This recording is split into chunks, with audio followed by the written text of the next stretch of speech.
প্রতিদিন রাতে ঘুমানোর আগে 6টি আমল করে ঘুমাবেন। আপনি ঘুম থেকে উঠেই ফলাফল দেখবেন ইনশাআল্লাহ। ঘুম থেকে উঠে আল্লাহর কসম করে বলে আপনি ফলাফল দেখবেন। ঘুমাবেন আপনি গুনার বোঝা নিয়ে, ঘুম থেকে উঠে আপনি নিষ্পাপ হয়ে যাবেন ইনশাআল্লাহ, কোনো গুনাহ থাকবে না। যদি প্রতিদিন আপনি ঘুমানোর সময় এই 6টি আমল করে যেতে পারেন, 3বার করে করবেন। 1 নম্বরে যে আমলটি করবেন, কালিমা পড়ে ঘুমাবেন।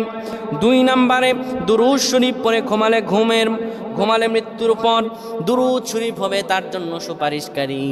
দুরূদ শরীফ পড়ে ঘুমাবেন, দুরূদ শরীফ পড়বেন। 3 নম্বরে ঘুমের দোয়া পড়বেন।